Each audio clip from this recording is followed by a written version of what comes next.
Good afternoon. बल्कि क्या मैं 1 बजे की क्लास को समझ करके आप लोगों को गुड आफ्टरनून कह रहा था। माय डियर, ये तो शाम की बेला है, तो गुड इवनिंग अध्ययन गुरु की तरफ से आपके साथ है प्यार सर। आप सीख रहे हैं फिजिक्स क्लास 12। देखिए चर्चा हम लोग आज की क्लास में करना चाहते हैं बेटा, पार्श्विक विस्थापन क्या होता है, यानी लेटरल डिस्प्लेसमेंट। अंग्रेजी में क्या कहते हैं बेटा, लेटरल डिस्प्लेसमेंट। चलिए समझने का प्रयास करते हैं। इसमें देखिएगा एक कांच की पट्टी होती है। क्या होती है? कांच की पट्टी। कांच की पट्टी हम लोग इसको बोलते हैं ग्लास स्लैब। क्या बोलते हैं? Glass slab. तो बेटा ये ग्लास स्लैब में देखिएगा कौन कौन अभी लाइव क्लास में आ चुका है। Ayesha Arshad, most welcome. और देखिएगा कौन कौन जुड़ चुका है।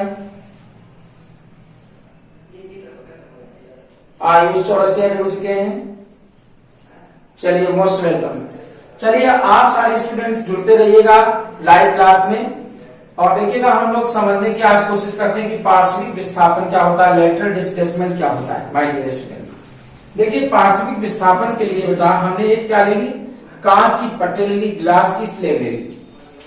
तो अब जरा देखिएगा यहां पर क्या करेंगे, यहां पर एक हम क्या अभिलंब खींचेंगे। अभिलंब इस बिंदु के ऊपर, क्योंकि ये आपतन बिंदु हमने लिया है। तो आपतन बिंदु जब लिया तो यहां पर कौन सी किरण होगी? आपतित प्रकाश की किरण होगी। कौन सी होगी?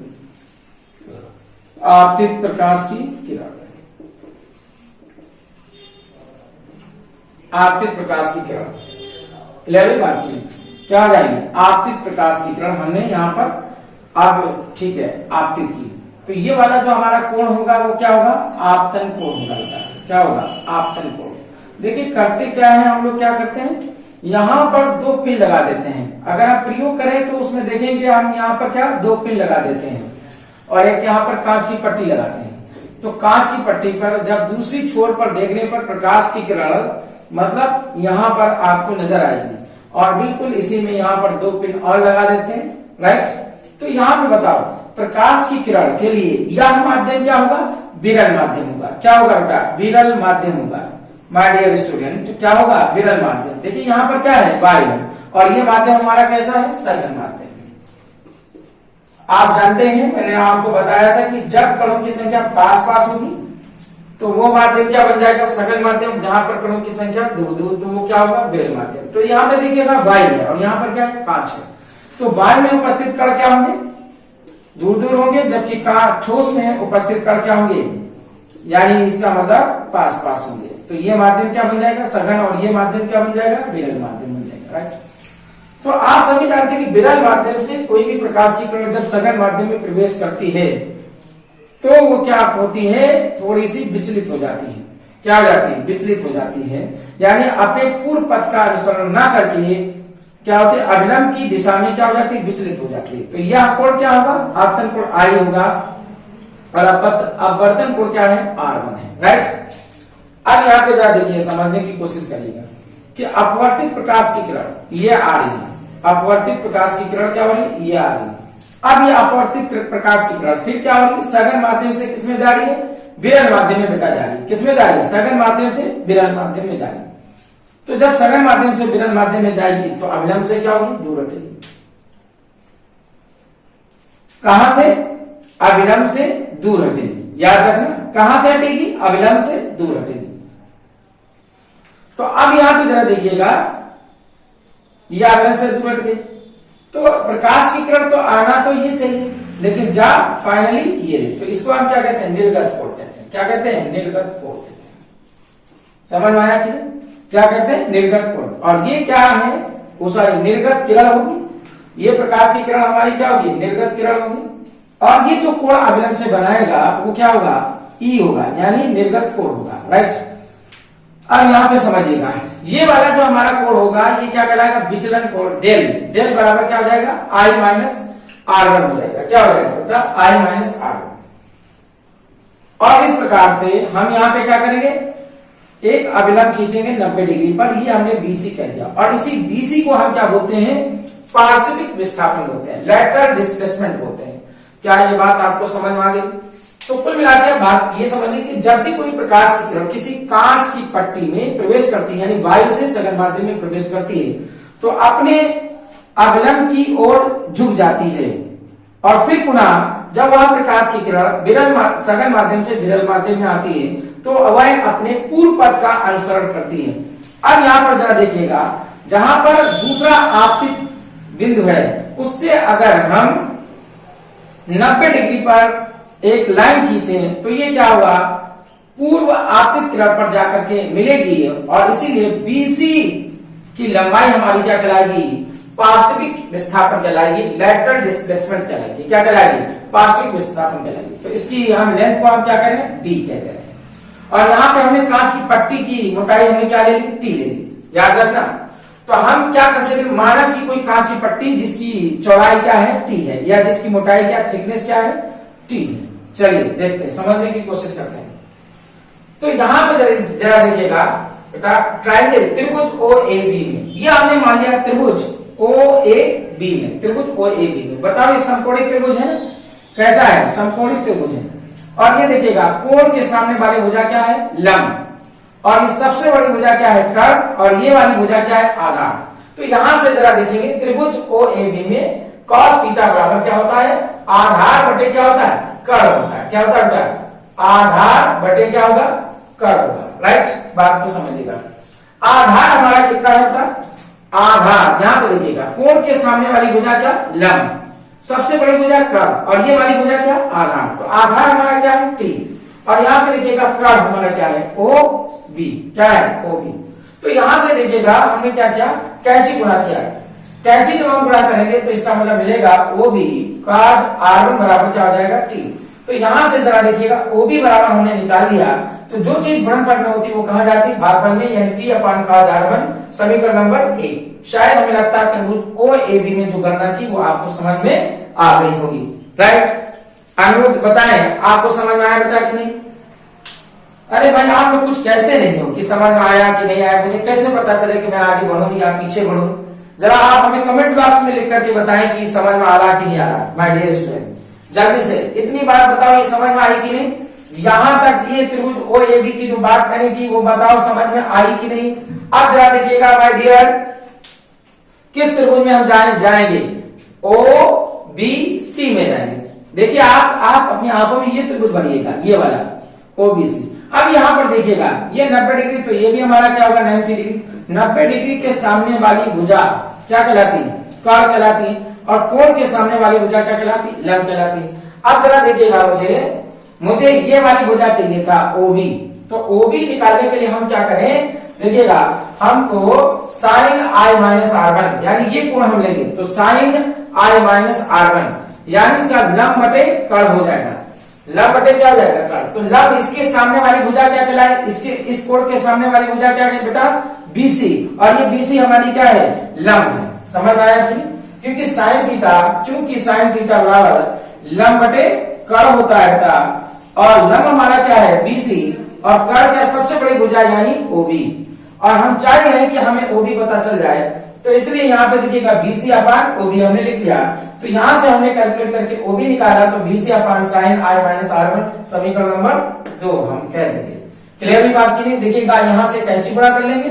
अगर जिस स्टूडेंट को समझ में नहीं आ रहा तो वहां यहाँ पे देखे, तो यहाँ पे कैंची जब गुणा करेंगे तो क्या हो जाएगा बेटा, OB sin I-R1 is equal to क्या हो जाएगा, BC, और यहां से क्या होगा, OB निकल आएगा BC/sin I-R1 समीकरण नंबर 2। अच्छा आप जरा देखिएगा समीकरण 1 समीकरण 2 को आपस में क्या करें, बराबर कर दें। तो जब बराबर करेंगे तो क्या मिल जाएगा, T/cos R1 बराबर क्या हो जाएगा, BC/sin I-R1 हो जाएगा। राइट, यहां से कैंची गुणा करेंगे, देखिए बेटा, तो क्या हो जाएगा, ये वाली चीज, ये वाला जो डेटा है ना हमारा, ये वाला डेटा, ये इधर मल्टीप्लाई हो जाएगा, तो BC बराबर क्या हो जाएगा, साइन ब्रैकेट में I-R1 T/cos R1। तो यहां से देखिए बेटा BC बराबर क्या हो जाएगा, साइन ब्रैकेट में I-R1 इंटू T। अब देखिए 1/cos R, यहां पर देखिएगा 1/cos R, तो क्या हो जाएगा, sec R हो जाएगा।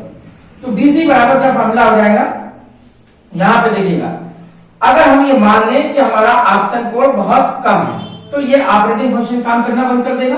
तो इसका मतलब ये हो जाएगा कि i minus r1 into t sec r हो जाएगा, राइट। तो यही हमारी क्या हो जाएगी, पार्श्विक विस्थापन होगा, यानी d, जिसको हम क्या करें d। तो d का हमारा फॉर्मूला क्या होगा, i minus r1 into t sec r, right. ये तब फॉर्मूला वैलिड होगा जब हम आपतन कोण को बहुत कम लें, यानी जब कोण कम दिया जाता है तो operating function sine theta cos theta यानी त्रिकोणमितीय अनुपात काम करना अपना बंद कर देता है, वैल्यू निकालना बंद कर देता है। इसलिए चाहे उसको रखो या ना रखो, बात एक ही होगी, right. So my dear student, आपको अच्छे से समझ में आ गया होगा d बराबर i minus r1 into t sec r। इस तरीके से हम लोग पार्श्विक विस्थापन को कैलकुलेट कर सकते हैं, लेटरल डिस्प्लेसमेंट को कैलकुलेट कर। जरा आप लोग कमेंट बॉक्स में लिख करके बताएं मुझे कि कितना आपको ये लेटरल डिस्प्लेसमेंट आपको अच्छे से समझ में आया या फिर नहीं समझ में आया, उसको भी कमेंट बॉक्स में लिखें, तो फिर मैं अगले वीडियोस की तरफ बढ़ूंगा, राइट। चलिए देखिए बेटा, और मैं उम्मीद करता हूं कि आप लोग सब क्या करिएगा, ये जो बोर्ड के ऊपर लिखा हुआ है इसका स्क्रीनशॉट ले लीजिएगा। क्या ले लीजिएगा, स्क्रीनशॉट। देखिए इसके ऊपर क्वेश्चंस क्या बनते हैं एग्जाम हॉल में, आइए उस पर भी चर्चा कर लेते हैं। देखिएगा पहला क्वेश्चन क्या बना, जरा क्वेश्चंस को हम लोग क्या करते हैं, नोट करते हैं। पहले इसको रफ कर देते हैं, फिर क्वेश्चंस को लिखते हैं, उसके बाद देखिएगा क्वेश्चन समझने की कोशिश करते हैं।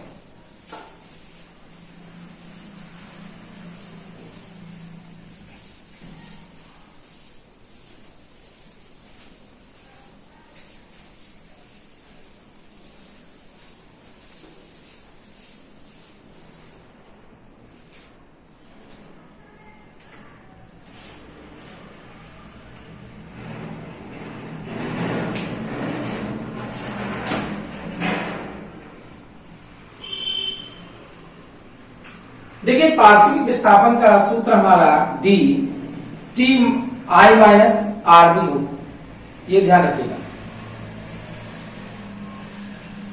अभी हमने जो देखा था t i minus r, clear हुआ, ये भी हमारा फार्मूला होगा। तो इसको कमेंट बॉक्स में कमेंट सेक्शन करके उसमें लिखेंगे कि पार्श्विक विस्थापन का सूत्र d is equal to T bracket में i माइनस आर तभी उपयुक्त होगा जब कोणाई का मान अति सूक्ष्म होगा। कोणाई का मान क्या होगा, अति सूक्ष्म होगा। अच्छा जरा देखिएगा, कोण आई का मान बहुत कम होगा गया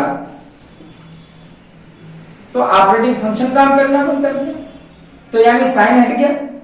और फिर देखिएगा काज आर की वैल्यू लगभग अप्रोच करेगी जीरो की तरफ, तो काज जीरो की वैल्यू 1, और इस प्रकार 1 अपान का जीरो की वैल्यू क्या हो जाएगी, यानी सेक आर की वैल्यू क्या होगी 1, और इसलिए हमने यहाँ पे सेक आर भी कैलकुलेट कर दिया।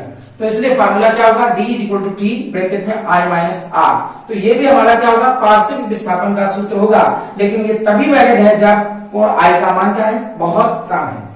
और अन्यथा की स्थिति में अगर मान लो आपतन कोण का मान बहुत कम नहीं है, अधिक है, तो ऐसी स्थिति में फार्मूला क्या होगा, d बराबर क्या, t, right, sine i minus r divided by cos r होगा। समझ में आ गया।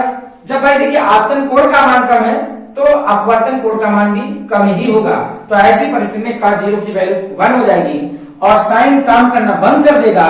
तो इसलिए यहां पर फार्मूला क्या हो जाएगा, t ब्रैकेट में i माइनस आर हो जाएगा। सिंपली फार्मूला क्या हो जाएगा, t ब्रैकेट में i माइनस आर हो जाएगा, राइट। और जरा देखिएगा d is equal to t, d is equal to t, यहां पर आप लोग ध्यान देंगे जब ये काम करना बंद करेगा तो जरा देखिएगा यहां पर एक और चीज, आप ये पहला पॉइंट था, ये दूसरा पॉइंट आप ध्यान देंगे, नीचे देखिएगा t ब्रैकेट में i minus r divided by क्या, r हो जाएगा। तो अब जरा देखिएगा d t upon r, i minus r, तो यहां से देखिएगा t और अंदर हम r ले जाते हैं, i by r minus r by r, मैं अंदर ले गया। सो t, ये बताओ sine i divided by sine r, बेटा ये क्या होता है, n होता है। और जब मैं कह रहा हूं कि आपतन कोण अपवर्तन कोण का मान बहुत कम है, तो हमारा ऑपरेटिंग फंक्शन क्या करेगा, काम करना बंद करेगा। तो आई अपन आर क्या होगा, रफली इक्विवेलेंट टू होगा क्या, एन होगा। तो ऐसे परिस्थिति में एन माइनस क्या हो जाएगा, 1। तो बताओ ये फॉर्मूला भी हमारा क्या लागू हो जाता है, d equal to T bracket में क्या हो जाएगा, एन माइनस 1 हो जाएगा। क्लियर हुई बात की, क्या फॉर्मूला रहेगा, d equal to T bracket में, समझ में आया कि नहीं? सॉरी, इसको थोड़ा सा ऐसे लिखेंगे, एक मिनट।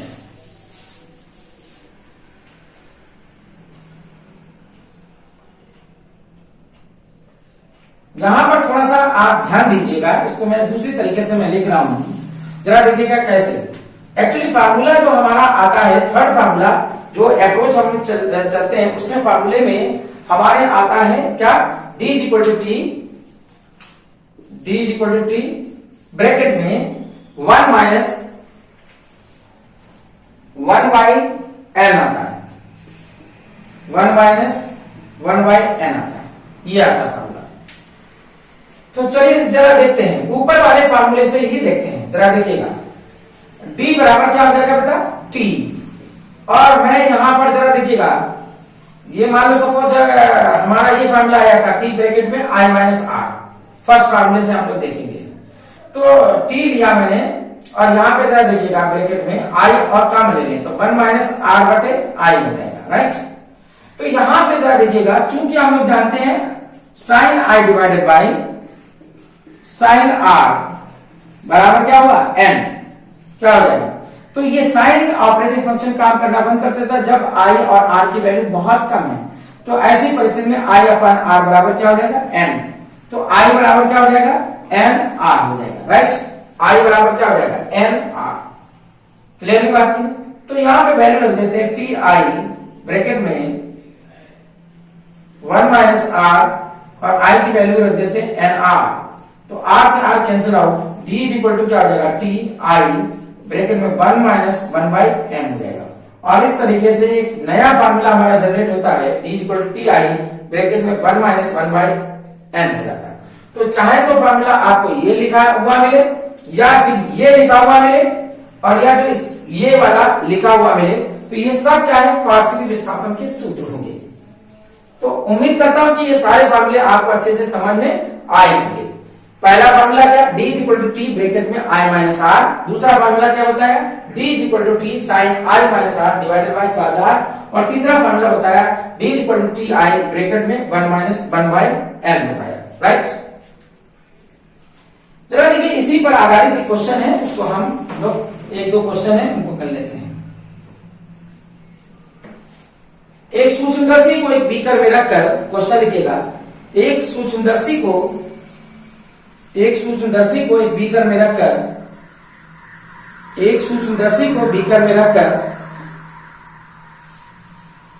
रखकर, सिक्के पर फोकस किया जाता है।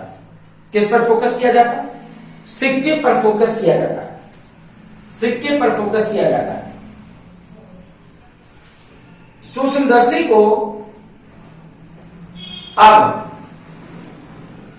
1 सेंटीमीटर ऊपर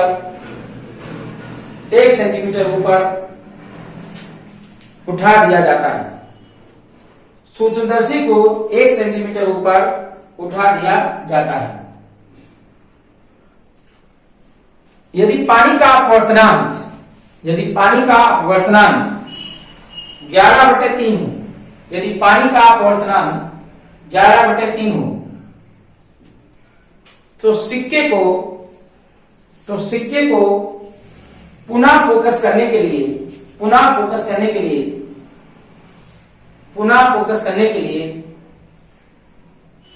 बीकर में डाले गए पानी की गहराई क्या होगी,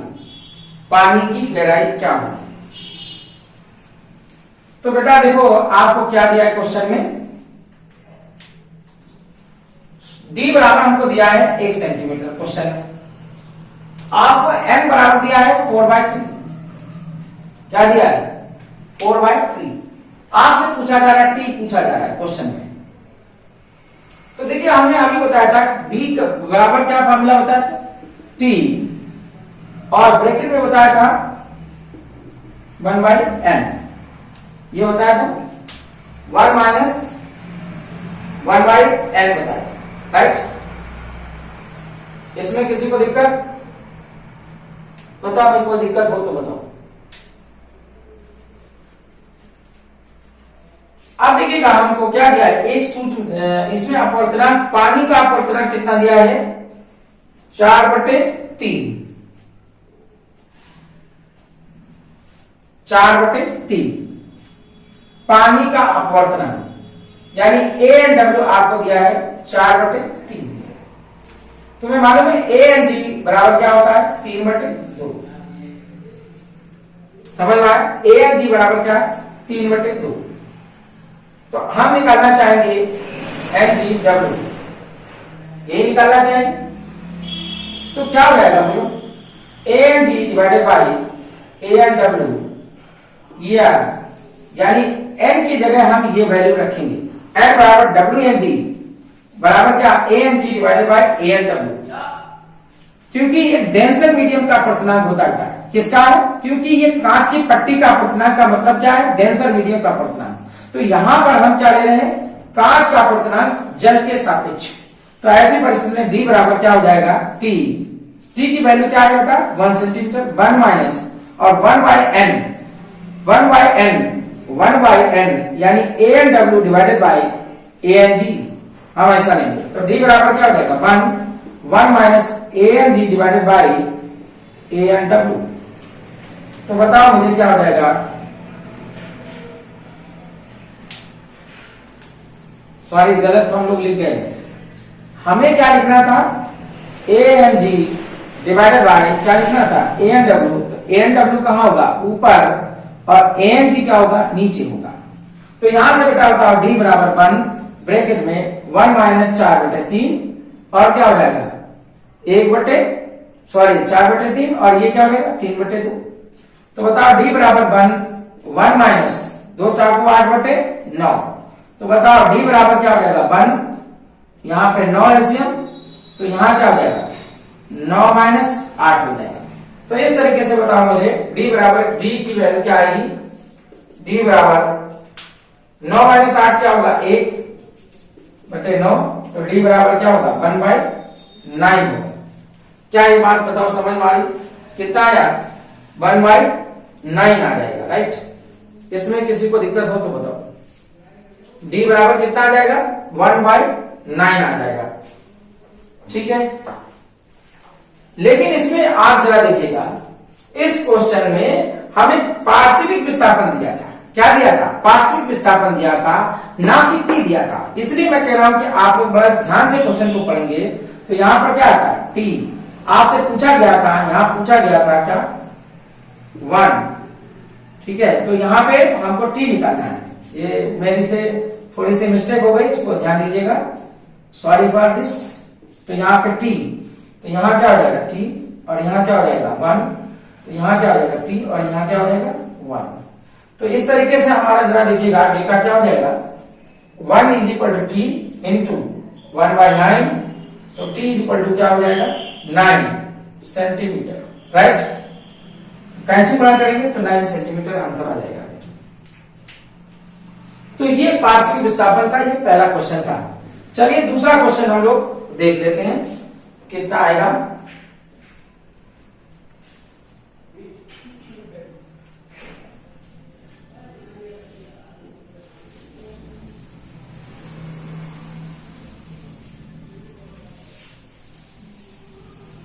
एक और क्वेश्चन लिखिएगा, एक प्रकाश पुंजित पर्दे की ओर, एक प्रकाश पुंजित पर्दे की ओर, एक प्रकाश पुंजित पर्दे की ओर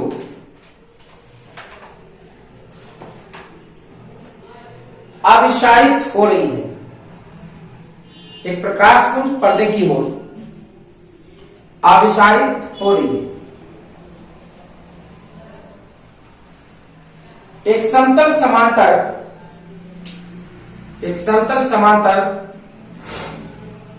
कांच की प्लेट, एक समतल समांतर एक समतल समांतर कांच की प्लेट जिसका अपवर्तनांक n है, जिसका अपवर्तनांक n है, तथा प्रकाश पुंज की दिशा में मोटाई t है, तथा प्रकाश पुंज की दिशा में मोटाई t है, जो कि प्रकाश पुंज के मार्ग में रखी गई।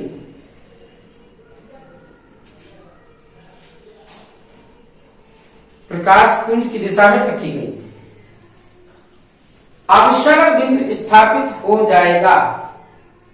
अभिसरण बिंदु स्थापित हो जाएगा। क्वेश्चन ये पूछा गया, अभिसरण बिंदु स्थापित हो जाएगा। देखिएगा, पहला विकल्प बेटा दिया गया है t ब्रैकेट 1 माइनस 1/n।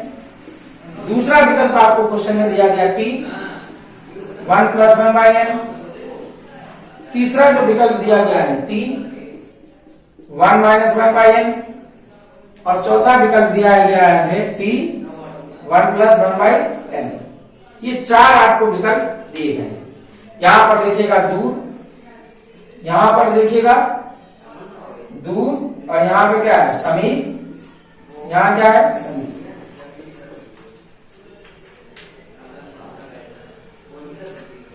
तो यहां पर देखिएगा क्वेश्चन में क्या कहा जा रहा है, आप लोग ध्यान दीजिएगा। क्वेश्चन में कहा जा रहा है कि कांच की समांतर प्लेट है और एक क्या हो रहा है, प्रकाश पुंज है, ये निकल रहा है। यहां से एक प्रकाश की किरण क्या हो रही, यहां पर ऊपर जरा देखिएगा, ये मान लो प्रकाश पुंज है, कोई सोर्स ऑफ लाइट है, यहां से प्रकाश की किरण क्या हो रही है, अपसारित हो रही है, अपसारित हो रही है।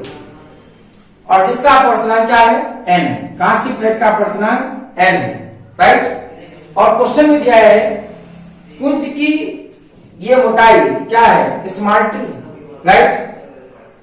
कि कांच की ग्लास की स्लेब की मोटाई क्या t है और उसका अपवर्तनांक क्या n है, और एक प्रकाश पुंज से एक प्रकाश की किरण आ रही है और फिर उससे क्या अपवर्तन की घटना होगी। तो अब क्वेश्चन में पूछा जा रहा अभिसरण बिंदु स्थापित हो जाएगा, तो आपको मालूम होना चाहिए कितने दूर पर स्थापित होना चाहिए। अभी अभी हम लोगों ने निकाला था formula d equal to T bracket में 1 माइनस 1/r, क्या हो जाएगा दूर। समझ में आया। तो यहां पे जरा देखिएगा, पहला विकल्प इसका मतलब यही करेक्ट है, 1 माइनस 1/n दूर ही स्थापित होगा, पास होने का प्रश्न नहीं उठता है। तो यानी पहला विकल्प हमारा क्या होगा, सही होगा। देखिए वो तो हमने जो फार्मूले ड्राइव किए थे उन्हीं से निकल आएगा। तो इसका मतलब समीप तो होगा नहीं, यहां पर ये वाला तो विकल्प होगा ही नहीं, क्योंकि बीच में क्या रहा प्लस साइन, तो पास होगा। तो t ब्रैकेट में 1 माइनस 1/n होगा। सही आंसर क्या होगा, 1 माइनस 1/n होगा, राइट।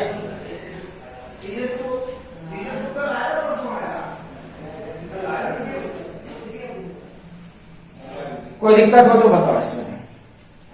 तो इसमें आपके मुझे लगता है कि बोर्ड एग्जाम में क्वेश्चंस नहीं आ रहे, इससे ज्यादा नहीं आते, और कंपटीशन एग्जाम में इसमें प्रश्न बड़ा करते हैं। तो इसलिए इन क्वेश्चंस पर बहुत ज्यादा फोकस ना करके बस आप डेरिवेशन पर फोकस कीजिएगा कि पार्श्विक विस्थापन का सूत्र क्या होता और उससे संबंधित कितने सूत्र होंगे, राइट।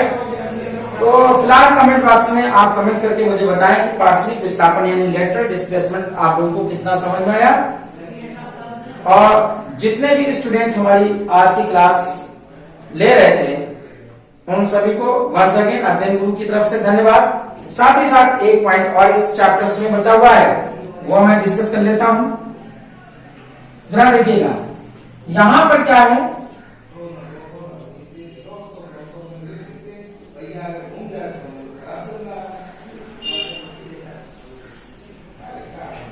एक टंकी है और नीचे एक सिक्का रखा हुआ है। तो सिक्के से क्या होगा,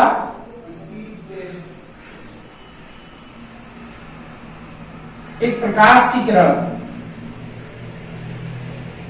किसी बिंदु पर आपतित होती है। ये तुम्हें मालूम होना चाहिए कि ढेर सारी प्रकाश की किरणें क्या हो रही, निकल रही है। ये बिंदु वस्तु की तरह काम करेगा और उससे ढेर सारी प्रकाश की किरणें क्या हो रही, निकल रही। अच्छा आप जरा देखिएगा, ये माध्यम हमारा क्या होगा, सघन, क्या होगा, सघन माध्यम, और ऊपर वाला माध्यम क्या होगा, विरल माध्यम होगा। तो जब कोई प्रकाश की किरण सघन माध्यम से विरल माध्यम में चलती है तो क्या होगा, आपका अवलंब से दूर हटती है। तो इसका मतलब ये होगा थोड़ा सा अवलंब से दूर हट गई, राइट। प्रकाश की किरण ऐसे चलेगी, प्रकाश की किरण ऐसे चलेगी। अच्छा अब ये बताओ कि मान लो ये प्रकाश की किरण यहां से भी आ रही होगी, ये ऐसे आ रही होगी, ये प्रकाश की किरण आ रही है, ध्यान से समझिएगा, प्रकाश की किरण क्या हुई, ऐसे आ रही। जरा दूसरा कर लेते हैं, ये ऐसे प्रकाश की किरण क्या हुई, आ रही है। तो अच्छा आप जरा देखिएगा, इसको हम पीछे की तरफ रिट्रेस करते हैं, तो ये हमारा क्या बना, इंटरसेक्टिंग पॉइंट बना, क्या बना, इंटरसेक्टिंग पॉइंट बना, राइट, क्या बना, इंटरसेक्टिंग पॉइंट बना। पीछे की तरफ हमने प्रकाश की किरण को खींचा तो यहां पर क्या बना, इंटरसेक्टिंग पॉइंट बना, और इसी इंटरसेक्टिंग पॉइंट पर हमको क्या मिलेगा, ये जो सिक्का है ये यहां पर दिखाई देगा, समझ में आया, यहां पर दिखाई देगा, क्लियर हुई बात नहीं। तो इसका मतलब क्या हुआ कि ये जो वास्तविक गहराई है वो हमारी क्या है, पूरा जहां पे सिक्का रखा हुआ है, ठीक है, टब के ऊपरी सतह से जितना पानी भरा है, ऊपर सतह से जहां पर सिक्का रखा है उसकी गहराई क्या है, एच, और जहां पर क्या आभासी सिक्का बनता हुआ नजर आ रहा है उसकी हमने गहराई क्या मान ली, स्मॉल एच। समझ आया। तो इसका मतलब क्या हुआ, वास्तविक गहराई कैपिटल एच और यहां पर आभासी गहराई क्या है, स्मॉल एच है। ये बात आप अच्छे से समझिएगा। तो इसी को हम क्या कहते हैं, यहां पर जरा देखिएगा, वास्तविक गहराई, वास्तविक गहराई बटे आभासी गहराई, यानी हम ये जो इसमें जल भरा है इसका अगर अपवर्तनांक हम चाहें तो क्या फार्मूला लगेगा, वास्तविक गहराई बटे आभासी गहराई होगा, राइट। ये बात अच्छे से समझिएगा। तो वास्तविक गहराई क्या होगा, कैपिटल एच, और आभासी गहराई क्या होगा, स्मॉल एच। ये आप समझिए। अगर हम ये मान लें सपोज ये वाली गहराई अगर हम निकालें, क्योंकि हमारे पास ये क्या है, टोटल गहराई क्या है, h, तो यहां क्या होगा, h माइनस स्मॉल h होगा, राइट। ये बात समझिएगा, capital H minus small h, ये हो जाएगा। तो इसका मतलब ये हुआ, यहां से ऊपर वाले तल से ये h हो गई और नीचे वाले से क्या हो जाएगी, h माइनस h हो जाएगी, राइट। तो हम इस प्रकार से क्या होगा, अपवर्तनांक कैलकुलेट कर सकते हैं। कभी कभी प्रश्न में यहां सिक्का जो तलहटी पर रखा है, कभी कभी ये गहराई दे देता है और कभी कभी और ये भी गहराई दे देगा। तो अगर इस गहराई को ये वाली गहराई हटा दें, माइनस कर दें, तो ये वाली गहराई आ जाएगी। तो ये वाली गहराई हमारी क्या है, आभासी गहराई, और ये पूरी गहराई हमारी क्या है, वास्तविक गहराई। तो वास्तविक गहराई को अगर हम आभासी गहराई से विभाजित कर दें तो हमें कौन सा अपवर्तनांक हो, इस जल का अपवर्तनांक मिल जाएगा, प्राप्त हो जाएगा। तो ये वाला जो हमारा कॉन्सेप्ट बचा हुआ था ये भी मैंने डिस्कस कर लिया, इससे आपको अच्छे से समझ में आ गया होगा कि अगर हम वास्तविक गहराई और आभासी गहराई का अनुपात ले लें तो हमें जो अपवर्तनांक, इससे भी हमें अपवर्तनांक प्राप्त होगा। और ये किसका अपवर्तनांक होगा, ये जो जल है इस जल का अपवर्तनांक हमको यहाँ पर प्राप्त हो जाएगा, यानी सघन माध्यम का विरल माध्यम के सापेक्ष। अच्छा बताओ ये जो है सिक्का ऊपर क्यों दिखाई दे रहा है, प्रश्न ये बन जाता है कि ये सिक्का ऊपर क्यों दिखाई दे रहा है, किस कारण से। तो यहाँ पे आप अच्छे से समझेंगे, प्रकाश के अपवर्तन की घटना के कारण, प्रकाश के अपवर्तन की घटना के कारण। याद रखें, जब प्रकाश की किरण सघन से विरल माध्यम में जाएगी तो हमें जो तलहटी पर किसी मतलब जल में या किसी द्रव में कोई पारदर्शी द्रव भरा होगा तो उसमें कोई चीज डूबी हुई होगी तो वो ऊपर दिखाई दे। जैसे पेंसिल का जो तलहटी पर डूबी होती है तो वो थोड़ी सी ऊपर दिखाई देती है। तो ये सारे एग्जाम्पल प्रकाश के अपवर्तन की घटना पर आधारित है। शायद हमें लगता है बात आपको अच्छे से समझ में आ गई होगी। तो जरा बता क्या नाम है, सुदीक्षा, जरा आप कमेंट करके मुझे बताएं कि ये बात आपको समझ आई अपवर्तनांक वाली, कि आभासी गहराई बटे क्या, हमने जो फार्मूला बताया अभी आपको, वास्तविक गहराई बटे आभासी गहराई यानी अपवर्तनांक।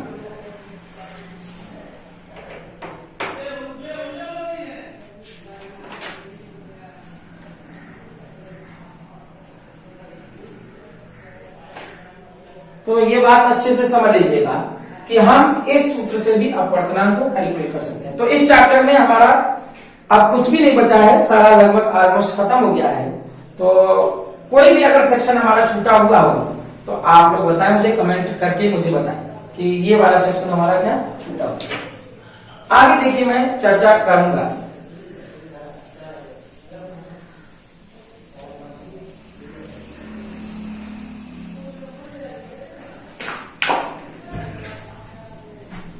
एक थोड़ा सा टॉपिक देखें कर दो।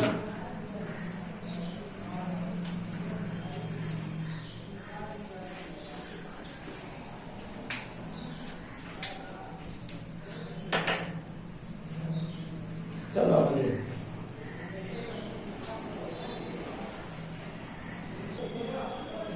हाँ जरा देखिएगा बेटा, आप नेटवर्क की कुछ प्रॉब्लम हो रही है जिसकी वजह से हमें आपके कमेंट्स नहीं मिल पा रहे हैं। माय डियर स्टूडेंट, मैं आप लोगों को, अगर आपको वीडियो पसंद आई है तो उसको शेयर और लाइक जरूर करें, और इस प्रोसेस को लंबे समय तक अगर चलाना है तो इस वीडियो को बहुत अधिक से अधिक लाइक शेयर जरूर करें। तो धन्यवाद सभी, आप सभी का अध्ययन गुरु परिवार की तरफ।